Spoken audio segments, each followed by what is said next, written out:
Welcome to Pause for the Truth, where you can sit back, relax, and hear an honest dialogue about health, wealth, legal, and social issues. The hosts are Dr. Rogers Kane, family practice physician, and Jocelyn Turner, health education consultant, with co hosts from the Northeast Florida Medical Society and its foundation. Stay tuned for the truth about matters affecting you and your family. We're here to tell you what's really going on and why.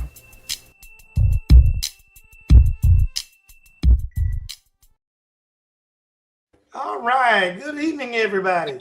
I hope everybody is doing well. We appreciate all of those who are joining us this evening for what I hope to be a lively and informative discussion about young men and the role that society is playing today in the development of these young men, and the role that even as a physician that I may play, and each one of our guests may also play.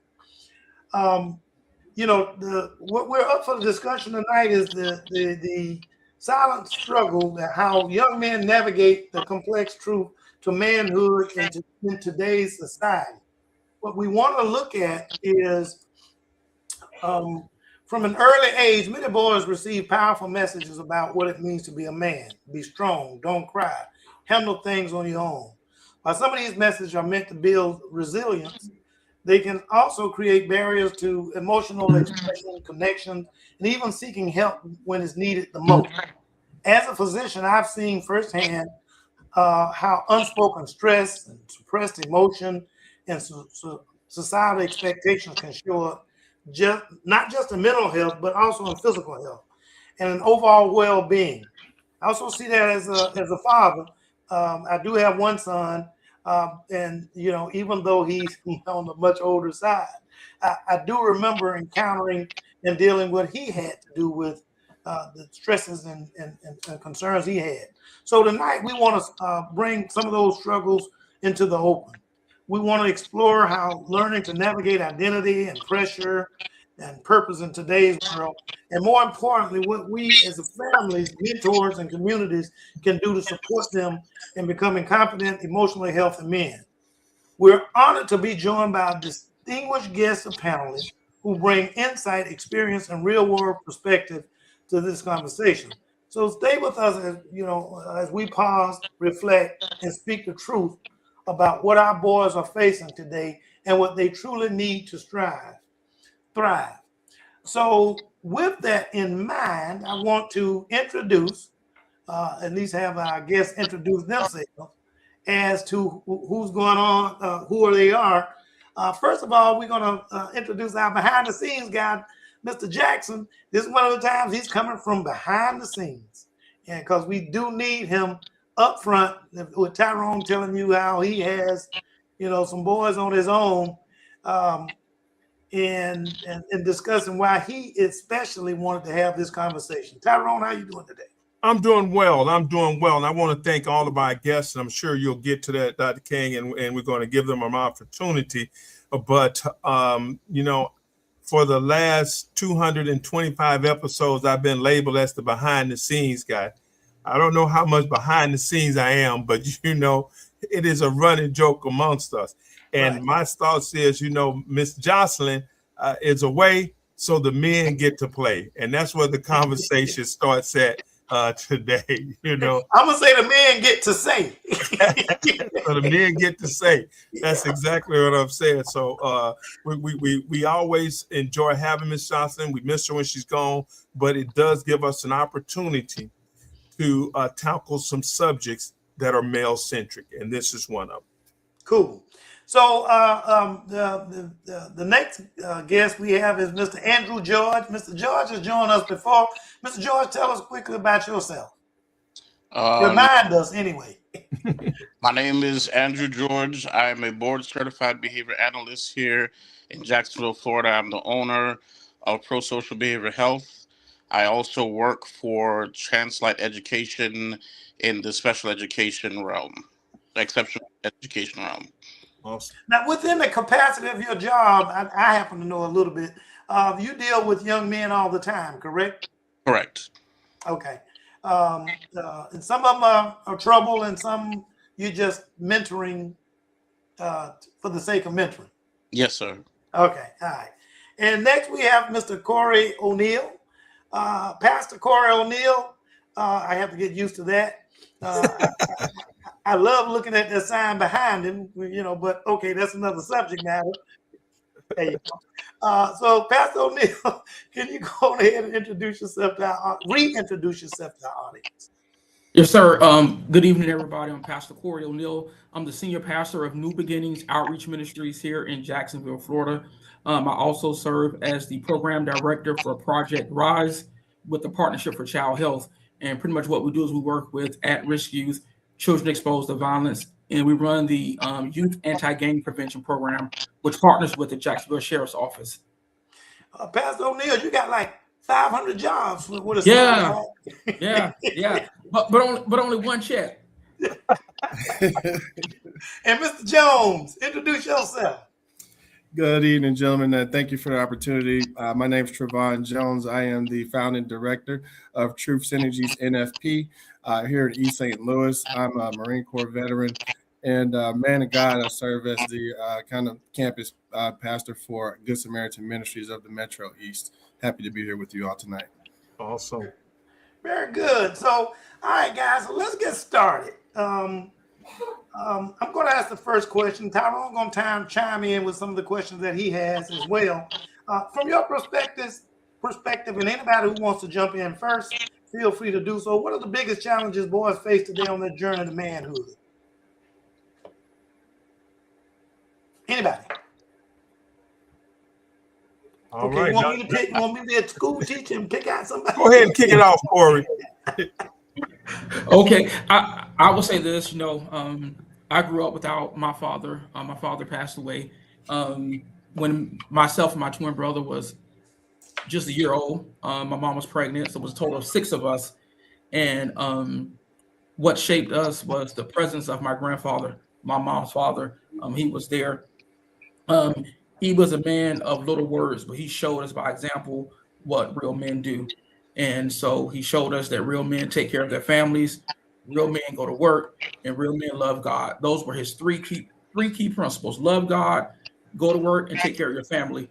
And so today, I think that example piece is missing for a lot of young men, either because the father is not in the home, or no one else in the family steps up to take the place of that void in that kid's life. There's no pun intended, but we don't just preach; we teach. When we look at leading by example, correct? Yeah. Okay. Correct. Either one of you other guys want to chime in? Well, I won't be shy about it. I'll jump in, and I'll say that I can agree with what Pastor said.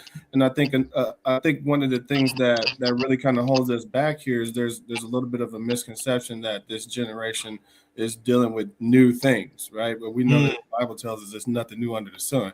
So they're dealing with situations that are not exactly the same as situations that previous generations dealt with. But it's not that it's a new thing, and it's not that it's that they're walking into the world without a playbook, and it's not that we can't provide sound guidance and mentorship, biblical guidance and mentorship that's applicable today. So I think it's a matter of us as mentors being kind of creative and more actively pulling the next generation to the next level than previous generations. And I think that's where we are now, in a space where we're working it to start pulling those young men into the next level. Mr. George? So I got 3 things. First is we have a lack of balance. We have a lack of balance in how we approach life. We have too many extremes, number 2, and we have too much information that are given to these kids too early. They have access to too much too early that their brains are not ready to process yet. So those are like my 3 things, and I agree with both before me.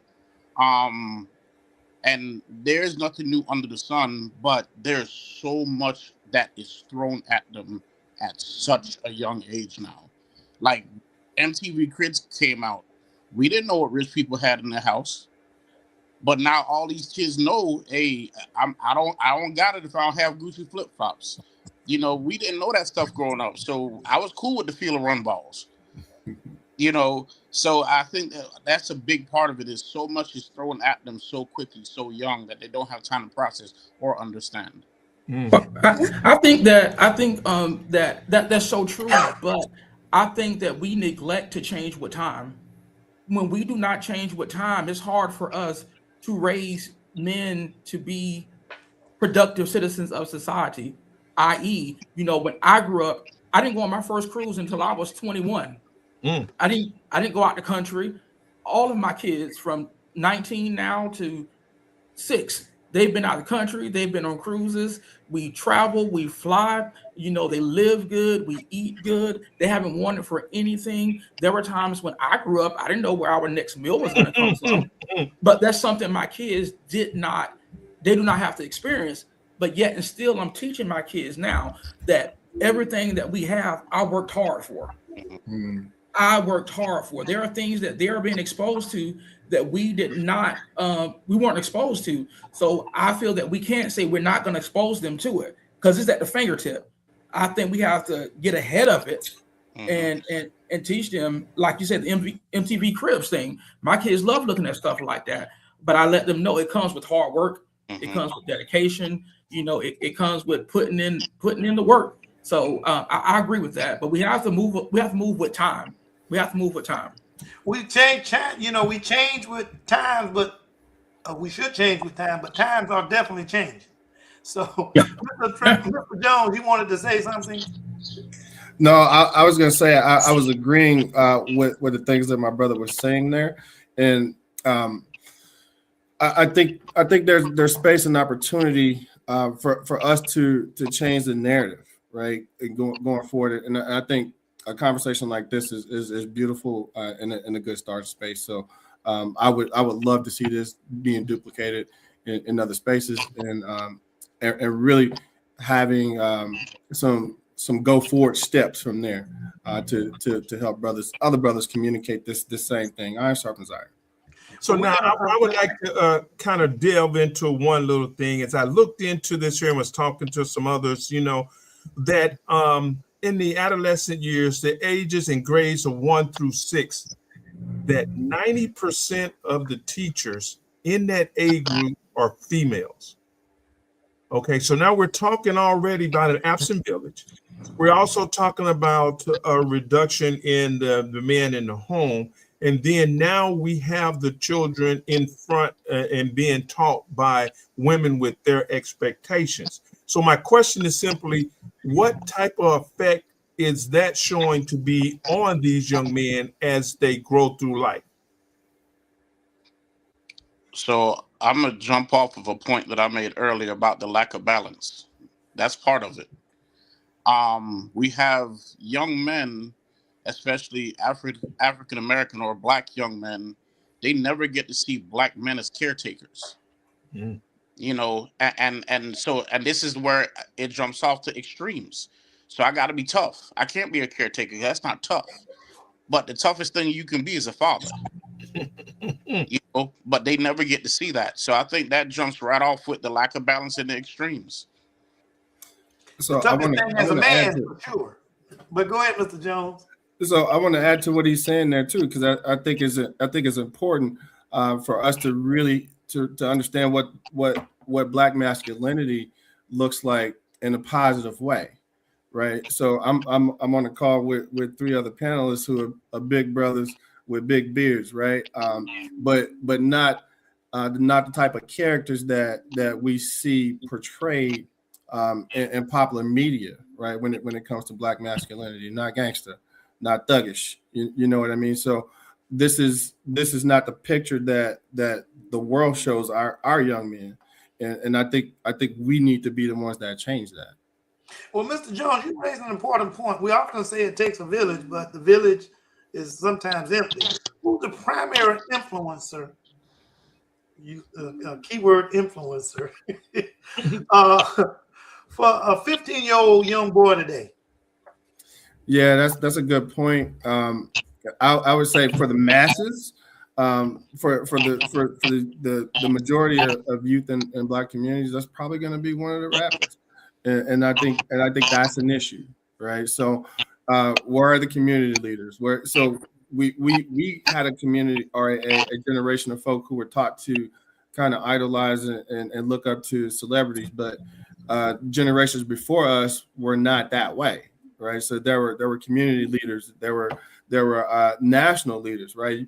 You know, your generation had your Martin Luther Kings and your Reverend Jesse Jacksons and whatnot, Al Sharptons and all of those giants to stand on. In our generation, you know, we don't necessarily have that as much, and I think that's an issue. I'm gonna ask each one of you to answer this question because you may have different answers or you may all agree. So, given what you just said, Mr. Jones, what is the single biggest piece of bad advice you see young men picking up from social media right now? If you had to narrow it down to a single one. I know there's a bunch out there, but I just want to kind of put a thought process in there. I see everybody looking up to the sky.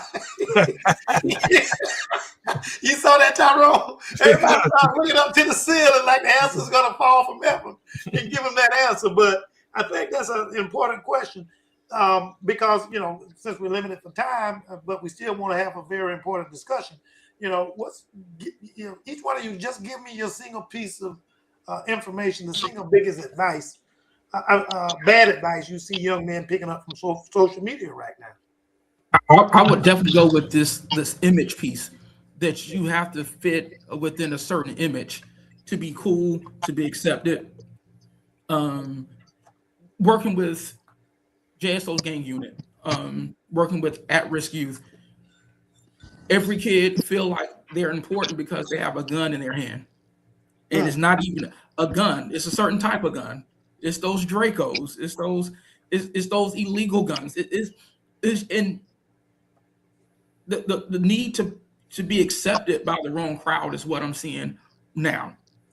That the need to be accepted. You know, you used to, I'm telling you, I used to see growing up in our age, it was who had the most girlfriends or, you know, crazy stuff. Now it is who we beefing with. Like if you're not beefing with somebody, then you're nobody. You're not relevant. Exactly. You got to be beefing with somebody, and that's not even for the young Black women. That's for young Black women too. Mm-hmm. Yes. You just gotta be beefing with somebody. Okay, Mr. George.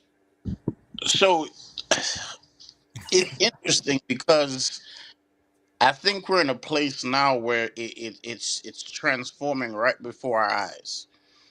When I was coming up, it was get money, but it never told you get money the right way. It was just get money by any means necessary. These kids now are crashing out for Facebook likes. Like their media presence is probably what's doing the most damage. And Corey can attest to this. A lot of these beefs start out on Instagram. You know, so I think that oh, you got to be seen, you got to be on the scene. That's probably the worst advice we're giving them now, because, like I said, it's likes now. It's not even money no more. They're not motivated by money. They're motivated by kind of like what Corey was saying, like how my image is in the community. But now let's speak to the reason why they're not motivated by money as much, because like when Corey was talking, he said that, you know, that his children are experiencing things that it took him till he was 21 before he had an opportunity to experience those. So the wealth and the well-being of their parents and the willingness to make sure that children have experiences is the reason why in some cases there is not a great concern for money and the earning of money. You know, that we've been taking care of kids and taking care of them for so long that we forgot how to teach them how to take care. And Corey spoke to it because he said at the end of he made sure that they understand that he has to work for that money. You know what I'm saying? That part is being left out oh so many times. Okay, so good discussion. So now, what about the emotional expression and the stigmatism of vulnerability. I think, Brother George, you spoke to that. So if you're a young man and you show any vulnerability, then you'll look down upon. You're considered less. Has that increased over the years, or is it the same as it always has been? Ooh. I would say that it's increased, and I'm gonna go back to something that we were talking about earlier to explain my point on that. When I was coming up, we had OGs. Your OG was like 20, 30 years older than you. Mm-hmm. Their OGs are like 7 years older than them. So it's like you're learning from someone who is blind himself. So it's a situation where, because we have all of these kids who really need to sit down on somebody's couch and get therapy themselves, leading the kids who also need therapy, it's like the blind leading the blind. So, Mr. George, you raised a question, and you may have semi answers. So, how important is the presence of a positive male role model in a boy's life? I mean, you if we play in percentages, without a positive male, you're 80% to take on every negative category there is. Mm. And that's by studies. So if you want to give your child a 20% chance to make it in life, take that male role model out of there, and he'll have a 20% chance to make it. If he has a Mr. positive O'Neill? role model, it's the 80% chance that he actually becomes something positive. So And let's be clear now. We spoke to the fact that there are fewer fathers in home, but a positive role model is what he said. He didn't say a father. He said a positive role model. Men and mentors and positive role models come of all shapes and sizes. I remember growing up in East St. Louis, and the situation is the coaches and the requirement to be involved in athletics mean that you had to report yourself in a manner that did not disrespect them. mm-hmm. And because of that, it forced me to rise to the top and do things that normally I wouldn't do. When friends said, "Hey man, let's go do so and so," no man, I won't be able to play basketball. Mm-hmm. You know what I'm saying? Because the coach is not having it. So Tyrone, then, and not just you, but it's open up to everybody. So how do we convince a young man that listening to an elder isn't selling out, but may actually be a shortcut to success? Well, I'll start off on this here because I'm really passionate about this here, and it's engagement. Far too often, as adults, we want to tell children or youth what to do without building a rapport, without building a relationship, and without being involved with them. So you just Johnny on the spot, and you want to tell them that they need to do something. I had a situation at church. A young man came into the church and he had his hat on.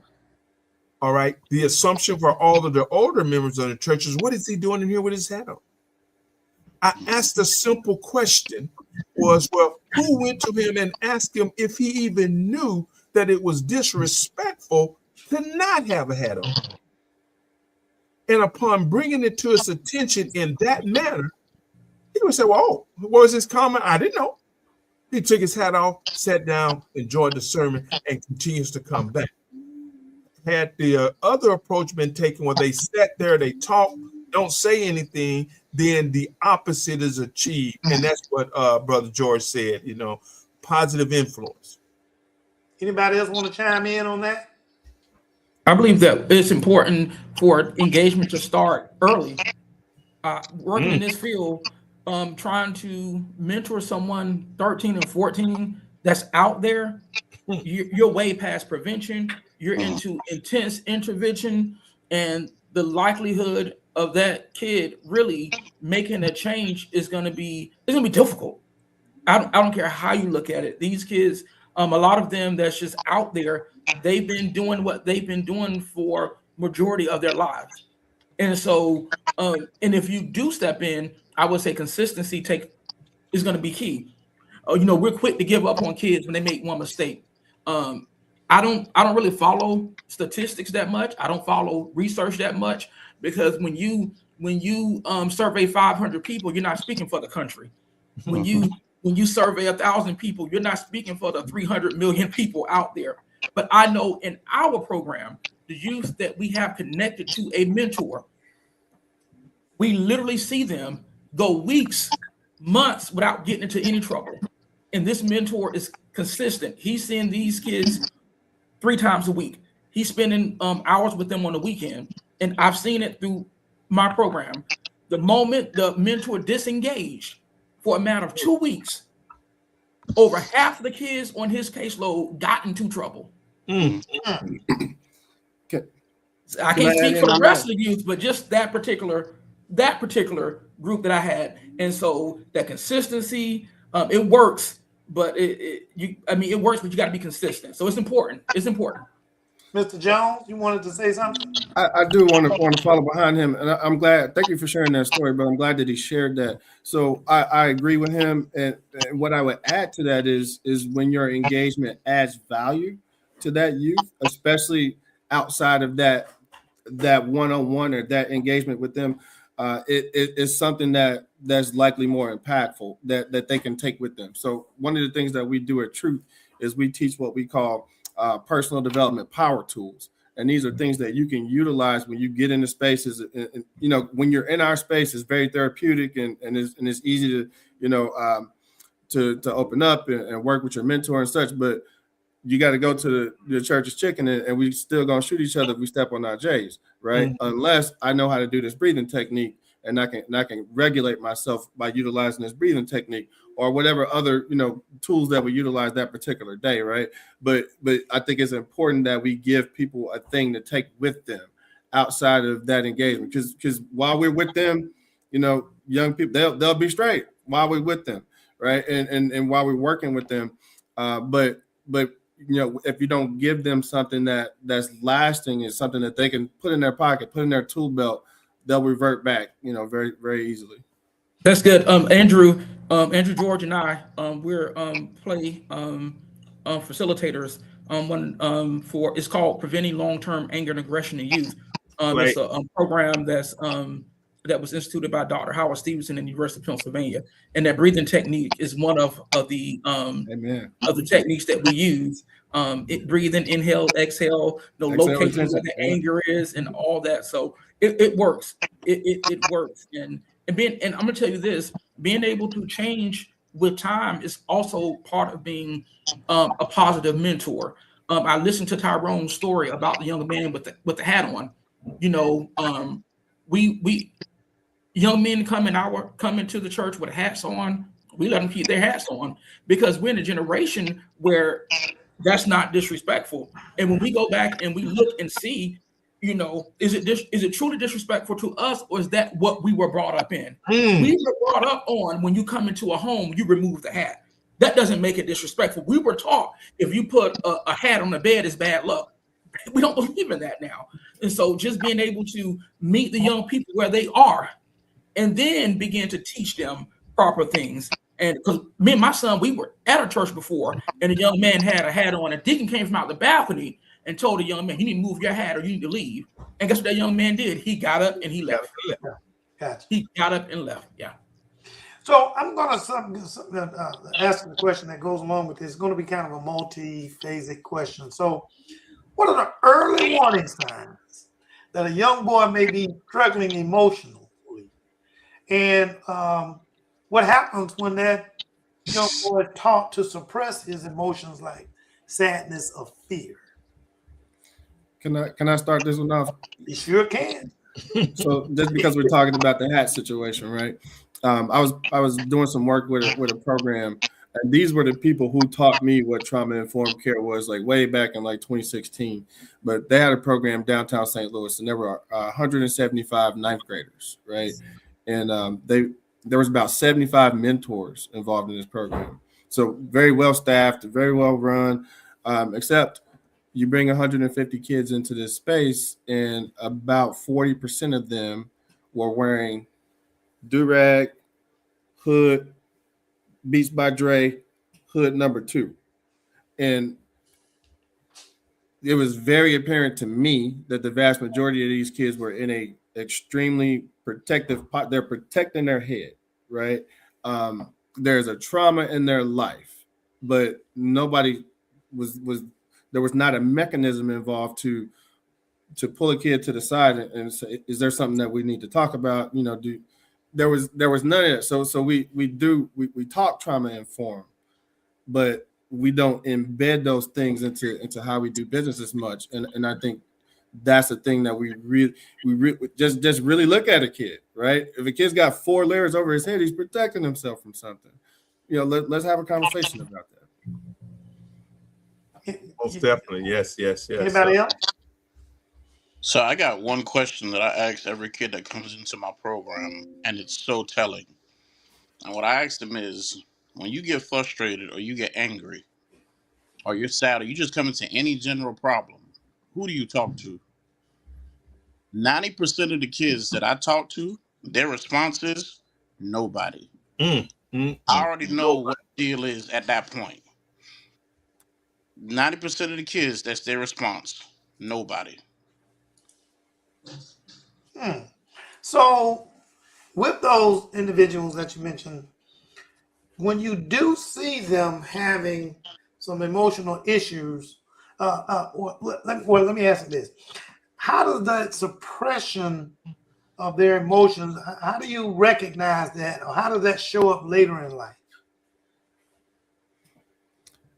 I just recently read a book, The Deepest Well, and this book starts with a very fit young Black doctor having a stroke in his early 40s, and what it boiled down to was there was a bunch of early childhood adversities or experiences, adverse childhood experiences that had not been dealt with and not been resolved, and these were the things leading to health problems, way down the road, right? So that's the thing that we really need to dig into, is looking at our trauma, because those things manifest into health issues down the road if we don't get those things resolved.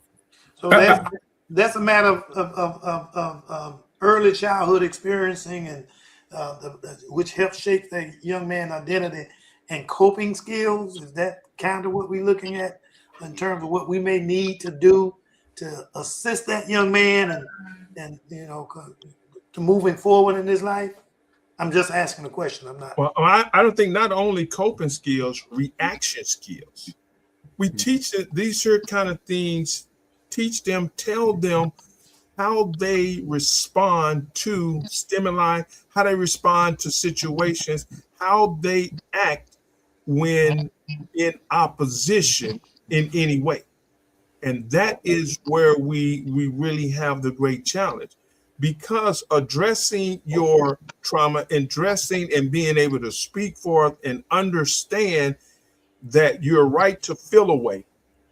You're right in the experience of what you had, but your action is more valuable in how you become a more rounded individual.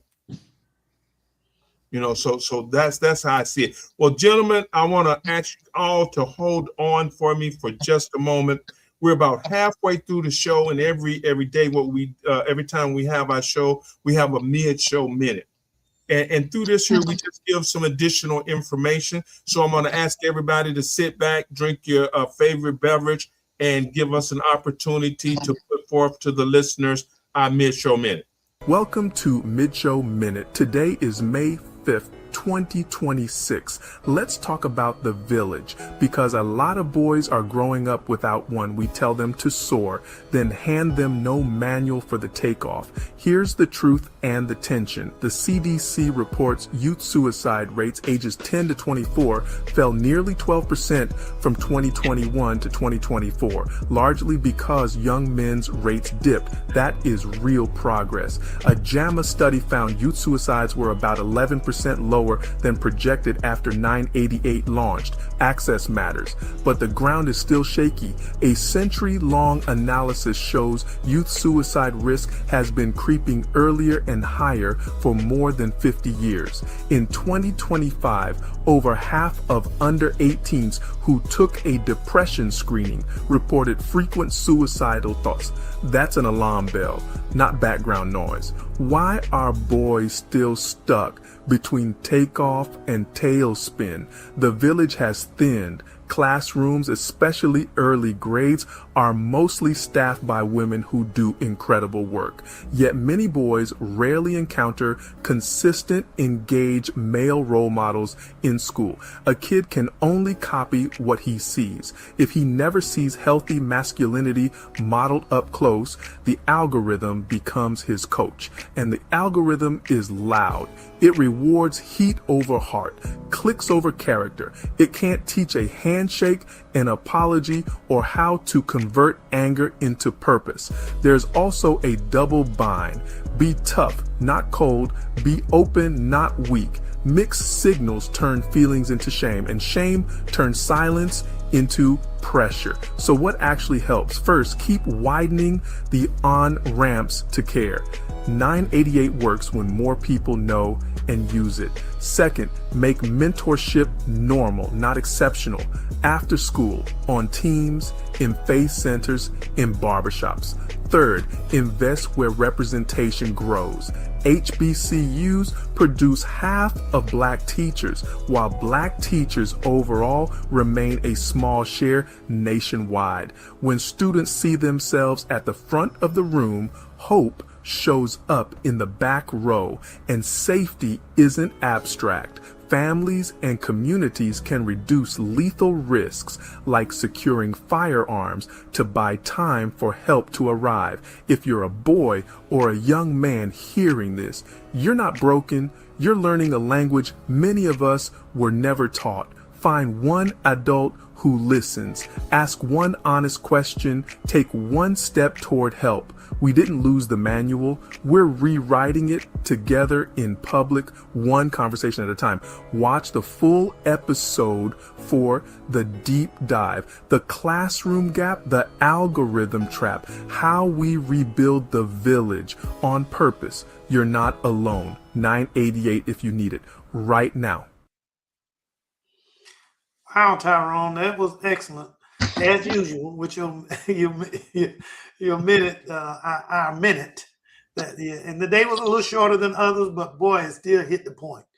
But you did raise a point in there. And so, how do we convince young men or a young man that listening to an elder isn't selling out, but actually a shortcut to success?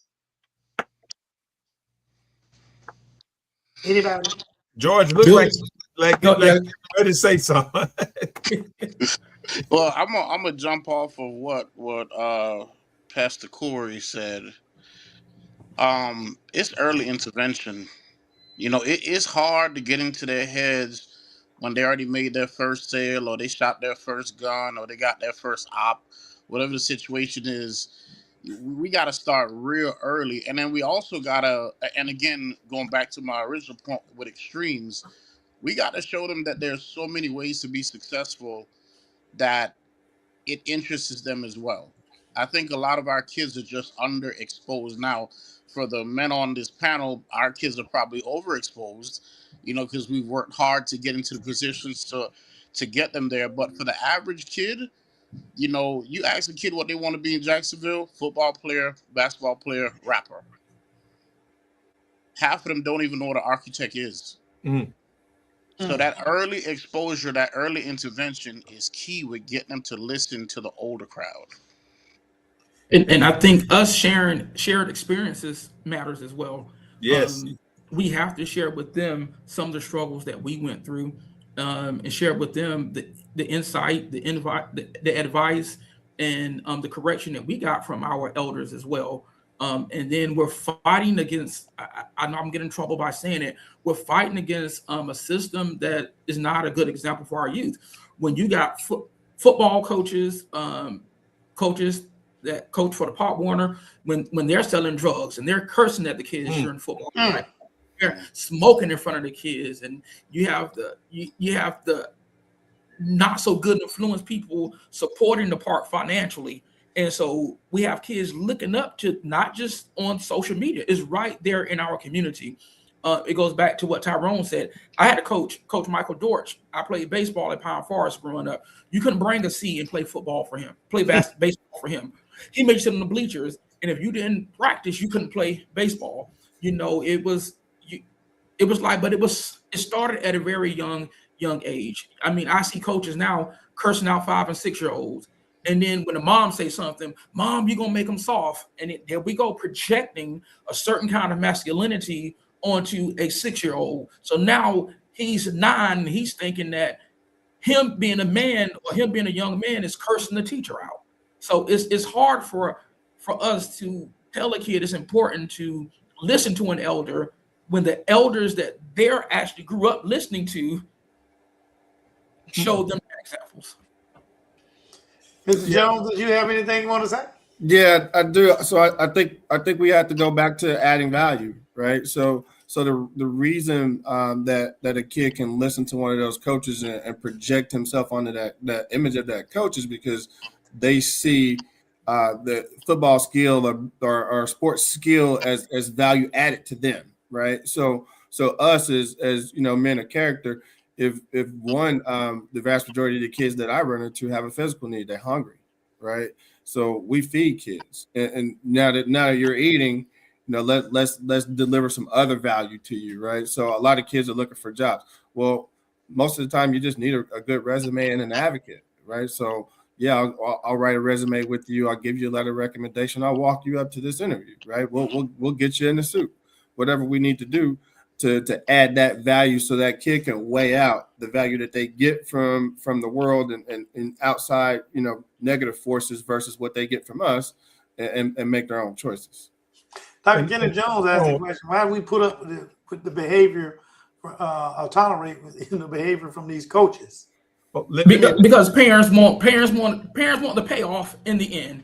Every parent want their kid drafted by the NFL, drafted by the NBA, and the reality of the matter is your chances of getting drafted are very slim to none. There are thousands of players out there wanting the same position that you want. At the end of the day, I teach my sons, at the end of the day, all I want you to be is a decent human being. If you can be a decent human being, treat yourself and treat others with dignity and respect, take care of your family, I think I've done my job and I've been successful.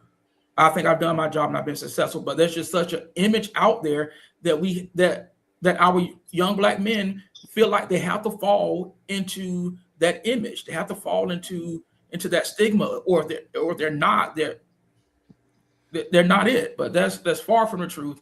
I'm passionate about it because a lot of our young men they're being deceived about what a young Black man is, and it's not true. It's not true.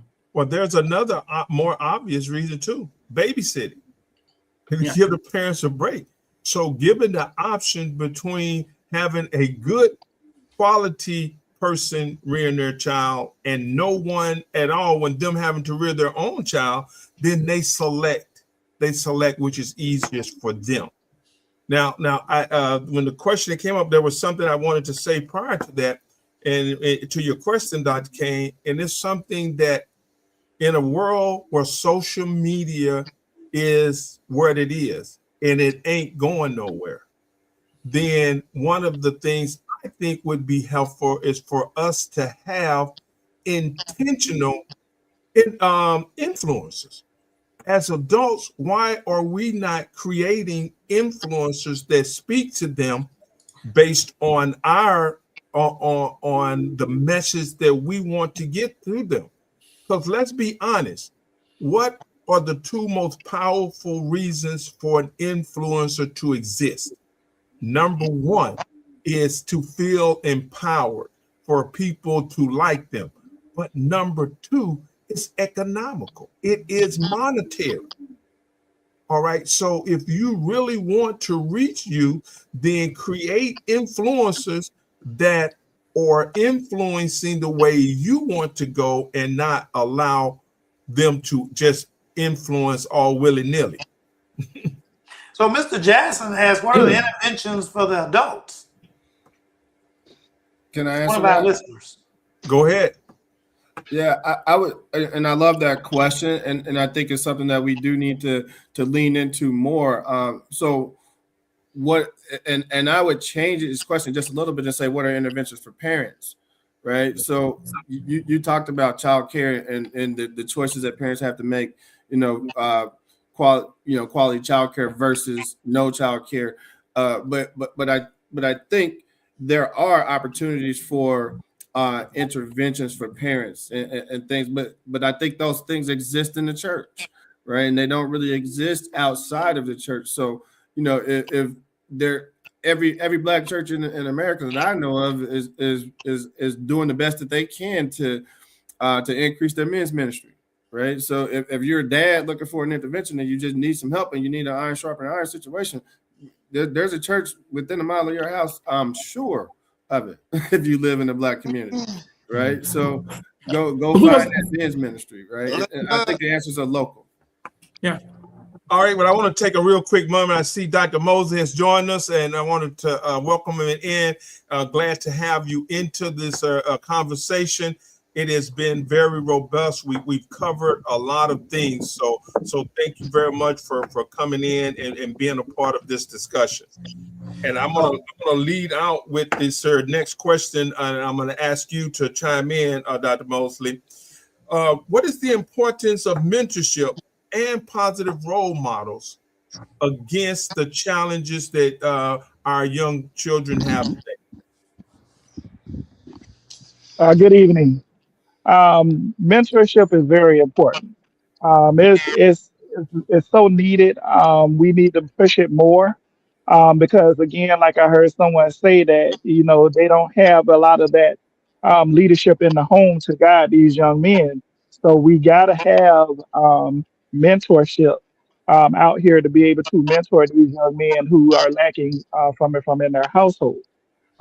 It is a challenge, but I think the more that we continue to do it, the more that we'll reach out to more youth that we don't get through to. But the more we have to do it more and more to keep motivating our youth because they are not guided in certain ways, especially in manhood.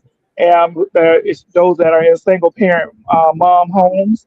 And so we need more men like us to mentor these young men or reach out to them and pour into them because they are being exposed to a lot out here and they don't know how to channel all these directions, all these things that's coming at them. And they need a man to be able to guide them through that. They got to first build that trust, of course, but mentoring, being a mentor, I think every young man, even adults, everybody have a mentor, but we got to motivate the young men to be able to want to trust the man to be able to guide them through life and give them that support that they need all the way through their life until they become a mentor themselves and we keep the cycle going. Now, hey, Brother George, I'm going to put this one off to you. So, in your own words, define what a mentor is. To put simply, a mentor is a guide. Oh, a mentor is a guide. I have this saying that in order to mentor a child, you need 3 R's. Everybody wants the right, but not everybody wants the responsibility or the time to build a relationship. Mm-hmm. So when I mentor someone, I'm saying you are now my responsibility. I'm going to build a relationship with you, and that allows me to that gives me the right to correct you when you go wrong.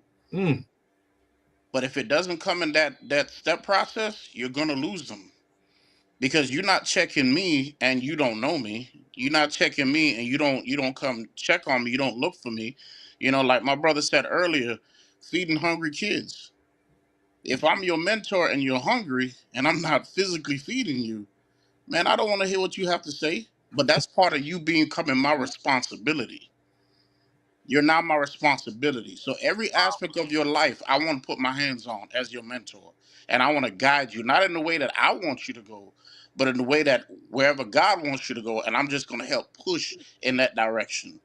So that's my 3 R's is you got to take the responsibility, you got to build that relationship, and then you have the right to correct at that point.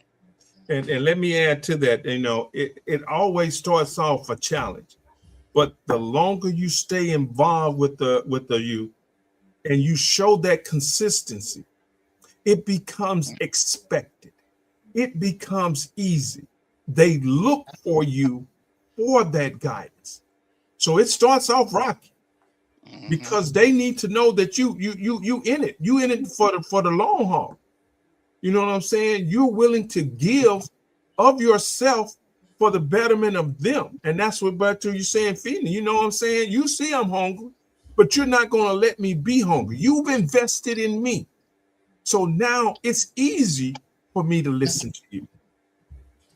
This I got to ask this question because it has come up in previous shows, and all of you have mentioned the role that God plays in our lives as a community and as kids going to church, what we would like to teach them.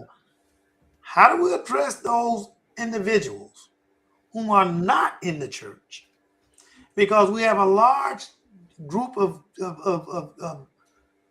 people. I was going to say kids, but some of them parents aren't going to church. How do we reach those guys that are not in the church? Because a lot of times when you're in the church, that kind of teaches you the responsibilities just by the pure teachings of the church. But for those that are not into the church, how do we reach that community? I think that being a mentor is a call. I know that it's a call. You got to be called to mentor. The biggest headaches I'm having right now when it comes to mentorship is your organizations like Big Brothers, Big Sisters. They don't want to mentor the people that really needs mentoring. They want to mentor the kids that already has a father in the home. They want to mentor the kid that's already going to church. They want to mentor the kid that has a good basketball coach at the high school. They want to mentor someone that's going to make their program look good. We're catching hell trying to connect little Johnny, who has a record and holding a gun, with these reputable mentorship organizations. Every kid you got is not going to want to go on a college tour, but you got to meet that kid right where he is. So a lot of people, they want to be mentors to make themselves look good. Being mentors is not about making you look good. Everybody's not going to church. As a matter of fact, you use that example. The church is not the building. Jesus said, I command you to go into the highways and byways and compel men to come and baptize them in the name of the Father, the Son, and the Holy Spirit. None of the miracles Jesus performed was actually in a building. He turned water into wine at the wedding. He healed Peter's mother-in-law at his house. Most of the miracles were not done in the temple. And so I think we need to go out of our comfort zone and really find young men that truly need a mentor. A mentor that's going to take everything that each and every last one of us has said: time, consistency, someone that's not going to give up easy, someone that's going to hold them accountable, someone that's going to be there to give them advice and not give up on them when they're bad. So if you're not called to mentor, just stay. But most of these organizations, they're not called to mentor. They want to mentor the kids that's going to make their program look good, because that's how they get their funding. But first, do no harm. As you say in medicine, first do no harm. Let me add a little bit. Go ahead, Dr. Mosley. Oh, I'm sorry. Go ahead, Joe. So Go ahead. Okay, I just want to add a little piece to Corey, because boy, you started preaching, boy. You started preaching. He got excited, didn't he? Yeah, but the other piece that I'm gonna add, and Corey knows that I'm passionate about this. The church itself has to transform. They got you. The church itself, because at my church now, I serve as a youth pastor at St. Joseph. At our church now, our youth run the church from Monday through Friday. The old folk get to church on Sunday. You understand what I'm saying? But our church is transformed. We do martial arts. We teach how to write resumes. We let them play basketball. Man, we've Cool. been roasting marshmallows. So now the church is a hangout. The church has to transform. All this coming to church on Sunday, sitting out in the pew, thank you, Jesus, hallelujah, we go home. That's not going to reach these youth. They want to come and they want to hoop, and I hoop with them. And that's why now I'm cool because Mrs. Coach George got a little crossover. Yeah, I do. I'm about that. So, but it becomes real to them. So the church itself has to transform along with everything that Corey just said. So Yeah. back at go ahead, Doctor. I'm sorry. So just real quick, 80 to 90% of the young men that I mentor, they're not in anybody's church. That's not even one of their focuses. That's why, I feel like, now the church is very important and the young men that are there definitely needs to have that mentorship. But the young man I have, before I could even guide them through, about church and about God, they have that belief. A lot of them believe in God, but the young men that I work with, none of them have been involved in church, not even thinking about church. So we have to get out there in these streets, in these neighborhoods, in these apartment complexes where people scared to go and talk to these young men because that once you start talking, you go ahead and talk about church in the beginning, you're gonna lose them. Like Mr. George said, we got to meet them where they are, and Yeah, the churches they got to leave out of those buildings.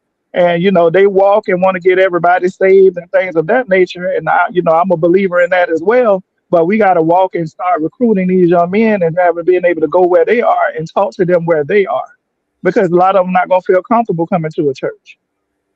absolutely. Mr. Yeah. Jones, did you want to say something? Yes, sir. I would just add to that. I agree with everything my brother said. And the only piece that I would add is we have to have good people uh, focused on the ceiling and the floor of the community.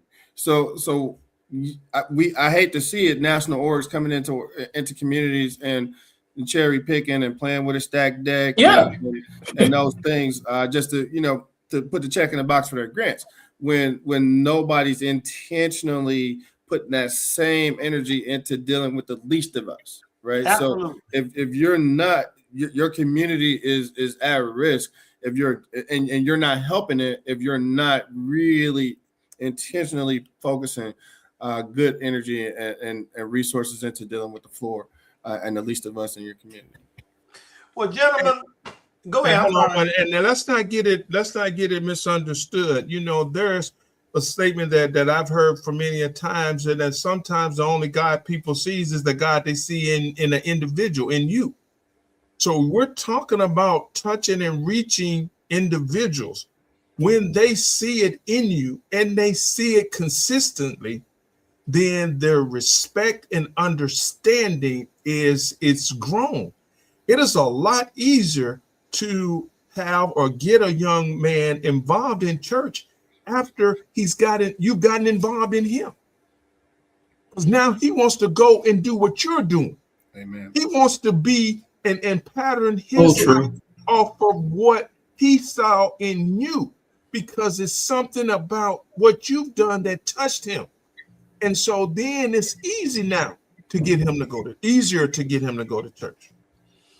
All right, so here's it's our rapid. We're coming upon the end of the hour, so I'm finna do a rapid a series of questions because I want you guys to give me your quick and dirty answers. Excuse the pun, but your quick answers to this. A couple of questions. What does strength really mean for a young boy today? You You said what said the strength? strength? Yeah, what does strength really mean for a young man or young boy today?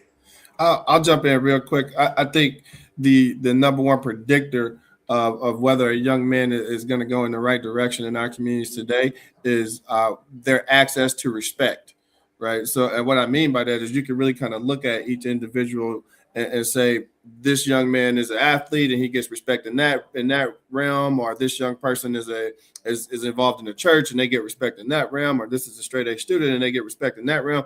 And when that kid does not have a space to where they have access to being respected, this is when we go get guns, right? Yep. So what does strength look like?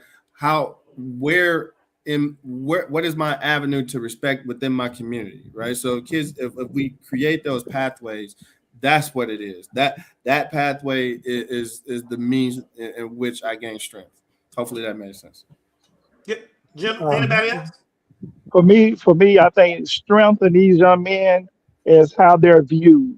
What people think of them. Being able to control their environment. That's their strength. Being able to, be that person if it's want to make everybody laugh or want people to respect them or fear them. To me, that's what they think strength is. I agree with Dr. Mosley. Strength is acceptance. If I can be accepted, if I'm accepted, then there's strength to me. I totally agree. Mr. George, any addition? I'm along with him.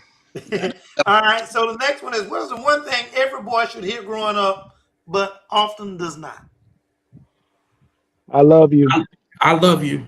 I love you. I love you. Unanimous. I Yep. love you. Unanimous. I thought I'd get a unanimous answer with that. I sure did.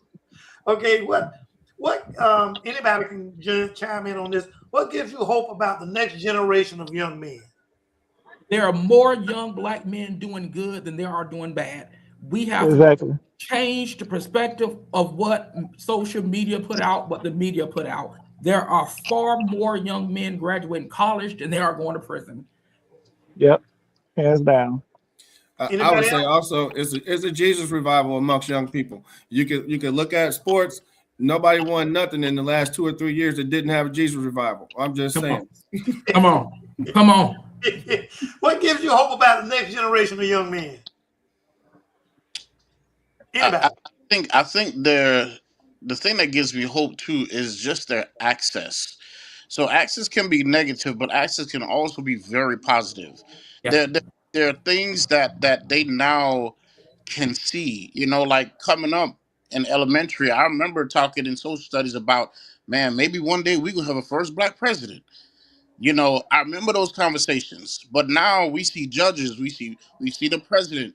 Well, like we have two black female judges in Jacksonville. We had our first black mayor in Jacksonville. So just their access to very successful people that look like them gives me hope. And They got also, more. go ahead, Dr. Mosley. They have more access to how to be successful, whether they know it now or not. But it's more access and it's growing. Although there's a lot of negatives, there's a lot of access to a lot of positive things, a lot of guidance. If believe it or not, there's more of us being have businesses, wanting doing their own business, and a lot of that is motivating them more than we think. So I feel like futuristically, I think the paradigm is going to shift where are you going to start seeing people wanting to start exposing more of the positive that's going on and start frowning more at the negative? Right now, our youth, they feed off the negative. But I feel like if more and more the way this media and everything is going, the positive is going to start coming out, and we as a community going to have to start pushing out more of the positive of what's going on as well. Yeah, the access is important. Having more tools is important, and history is repeating itself. They've gotten rid of affirmative action. They're knocking down the voting act. So, but this next generation have tools that my grandfather didn't have. They have education and access that we didn't have. So I'm excited to see this fight that's going to come because our young people are equipped. But the biggest thing is I'm with Pastor Jones. Jesus said it. We can do all things. So I'm excited to see this next generation come forth and do some amazing things. And I want to add to that. They have exposure to and access, as you guys said, to other much more than what we had growing up. Mr. Jones. I just add one piece to that. I've gotten the opportunity to work with young people professionally, and what I really noticed about them that's really promising to me is their tech native brains and how that correlates is they just don't have learning curves. Like they don't even think about things being a challenge for them to learn in the way that we did, right? So if anybody gives one of us a new system, the first thing we're going to think about is how hard is this going to be for me to pick up? How many hours is going to take me to really get this? They don't think they think if this doesn't work well, it was designed poorly. Right. Old guys get stressed about this stuff. Go ahead, Tyrone. Exactly. And I was going to say one of the most powerful things about access is it create experiences. Yeah. And through these experiences, whether they're successful or they're failed, they are lessons learned. And that is what I see as a positive as we look for, because from that, they can only grow and have a different viewpoint of looking at the world because of their experiences. Okay, one last quick question. Actually, I'm gonna have a bonus one to this, but what is one action our listeners can take this week to support a boy in their life? If they're not mentoring them, link them up to a positive mentor. Go eat lunch with a young person and listen. Shut up and listen. Shut up and listen. That's right. Shut up and listen. Let them talk. And one of the things we said earlier, tell them that you love them. Yeah, that's right. And I would say this: I would get one serious at-risk youth, because it's going to be so easy to touch that kid that's there. I mean, be intentional in who you tell you love. Be intentional in who you pour in to. Don't be selective with it. And there's no dialogue. You can be talking to be like, man, you know I love you. I love you, man. That's all you got to say. Oh yeah, it's easy. Corey, Mr. Jackson, Mr. George, sorry about that. Mr. George Jackson, but go ahead.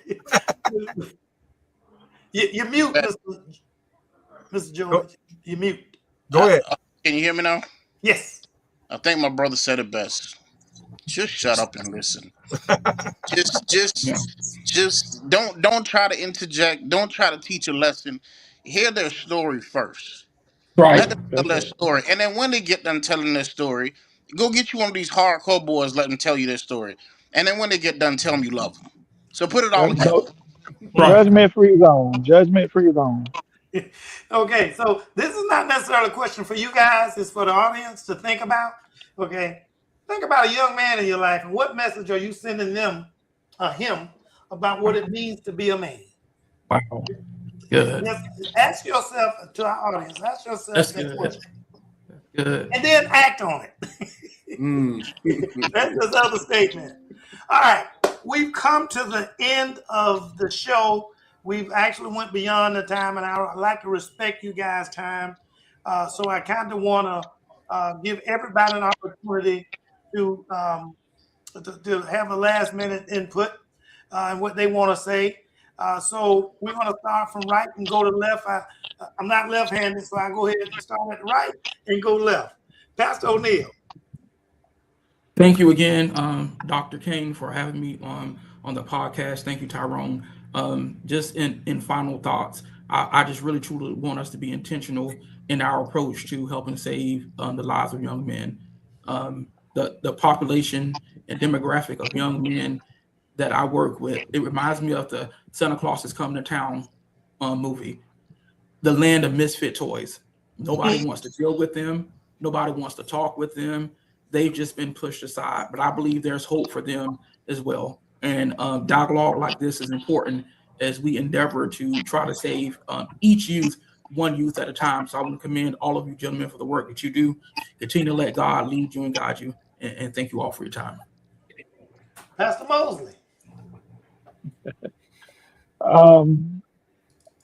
Basically, we need to just continue to stay together. We have to keep fighting this fight. We got to keep moving. We got to keep challenging ourselves to change the lives of these young men. Again, we put them in the forefront. We have to guide them. We have to lead them. And of course, God is our way to give us the strength to do this, because this is not hard work. I mean, this is not easy work. But all of us have that strength through God to be able to support and push us to be able to support these young men, because without that, we wouldn't be able to do this work. This is God's work. All of us have been called to do this work, like Pastor said. And a lot of people, they want to try to follow. But if you don't have this in your heart, and if you don't have this in your spirit, and this is not your ministry, you're not gonna get through to these young men. So I would just say, we have to continue to have people forward or guide young men towards us, because we have a track record of changing their lives. And I'm a firm believer that any one of us on here get through to any young man that comes in our path. And so we just have to continue doing this work. We're gonna change lives, one child at a time. Thank you, sir. Mr. George? Um, this is for, first of all, thank y'all for having me on. But in my closing words, this is for all the brothers that's on the bench. Get your behind up and Yeah. get the game, In the because game. we need you. We need Good. you. There's only so many people that these brothers on this call can mentor. We are limited by time and resources. If you are on the bench and you know you got that calling to come work with these kids, get your butt up and get in the game, because we need you. And Amen. Mr. Amen. Jones? So not too long ago, the whole black community tuned in and watched our brother Cat Williams for 3.5 hours talk his stuff, and I think we missed the most important part, and that is one thing he said was the people of God are not as few as you think. Right. So I got on this call tonight not knowing I was going to have 5 brothers to pray for the foreseeable future. Right. But that's what the reality of the situation is for me. And what I know is if we doing it, it's probably somebody else doing it. Right. So we could take we could rejoice, meaning to have joy again, right? Have previously been joyful, right? We can rejoice in the fact that there are men of God building the kingdom of God throughout the country and throughout the black community, and is not what the media has sold us, right? So I appreciate being here with you brothers tonight, and God bless y'all. Thank you, sir. And behind the scenes guy, as we call him, Mr. Tyrone Jackson. Well, I want to thank each and every one of our guests who are on. The show is everything I thought it would be. And it's important that we have this kind of discussion, and we have discussion as often as possible, because the truth comes out through these kind of discussions. One of the things I like to take just a moment to cap on, and there are many of us who are called to this, but I am telling you, there are more who can get involved who may not be called. Sometimes I'm taken back to what coaches used to say. There are players who like to drive the train, and there's some who don't even want to go until the train gets going. And sometimes that's the same for our brothers.